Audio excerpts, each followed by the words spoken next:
Present by hello check प्लेटर आवाज hello एक आवाज सा सूचना जितने भी पिकअप के गाड़ी पीछे चल रहे हैं कृपया साइड में चले। माता रानी का भाषा निकल गया है, यहाँ लफुआ का टोली जम गया है। अब कोई गड़बड़ करेगा तो प्रशासन है पीठ पर थुरवा दिया जाएगा। सरस्वती माता सरस्वती माता करे भाषण में के सबसे अगाड़ी डर लगे ना कोई करे मारामारी।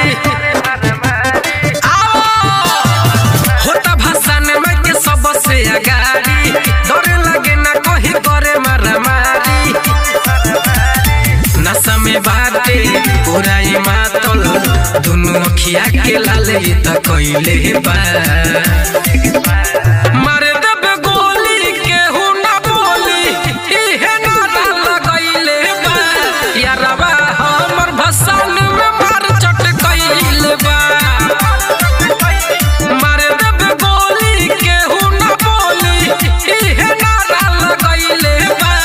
यारबा हमर भसान में मार चट कइले बा।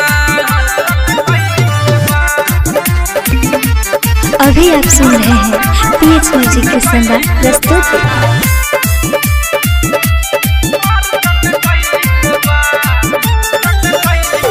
देखी के हरकत बढ़ल जाता हमर परेशानी हो।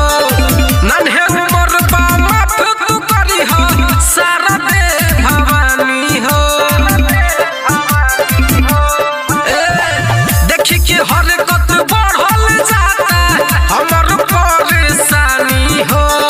नन्हे उमर बा माफ तू करी हो सारा दे भवानी हो। एक ओरी फाटा एक ओरी काटा दोनों हाथ में अपना धइले बा। मारे दब गोली केहू ना बोली इहे नारा लगइले बा। यारबा हमर भसान में मार चट कइले बा। मारे दब गोली केहू ना बोली इहे नारा लगइले बा। यारबा हमर भसान में मार चट कइले बा। Presented by pH music. Mixed by Alpha Films Bhojpuri। हमरा डर बड़ी लागत बाटे पीछे से गइल बथाना हो। जयराम जख्मी के का समझाई डीजे पर बाजत गाना हो। हमरा डर बड़ी लागत बाटे पीछे से गइल बथाना हो। राम बाबू मुन्ना के का समझाई डीजे पर बाजत गाना हो। चंदन शर्मा बन के लफुआ यहाँ सब केहू के जमैले बा। मारे दब गोली केहू ना बोली इहे नारा लगइले बा। यारबा हमर भसान में मार चट कइले बा।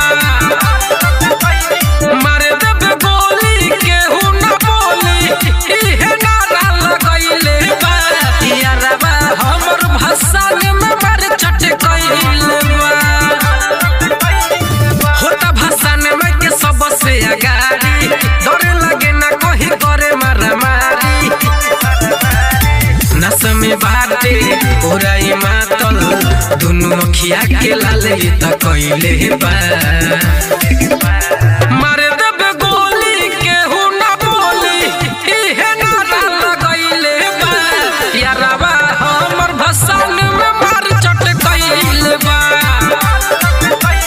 मारे दब गोली केहू ना बोली इहे नारा लगइले बा।